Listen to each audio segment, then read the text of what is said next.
In today's video, I'll show you how you can add a shake effect in PowerDirector. So let's get started. So I have my sample clip right here. So if you'd want to add a shake effect, so this is the raw footage right here. So let me show you first. So that's it. It's very plain.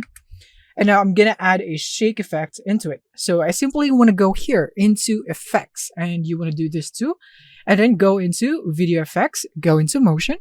And then you should see the shake effect, which is this one. So you can click on that and it will now be imported to the clip that you have selected. And then you could also go for others. So there are also other shake effects right here. It's not really that shake effect, but it could also be a similar shake effect right here. Like for example, the beating. So you can click on that. And you would now be able to see that there is some shake right there. So it would actually depend on what shake you would want to add into your footage. Now, you could also go for quake in here. And you would have this kind of violent shake. And then you have the rocking. So yeah, that is basically it on how you'd be able to add a shake here in PowerDirector in the easiest way possible. I hope this video was helpful to you. Thank you for watching and see you in the next one.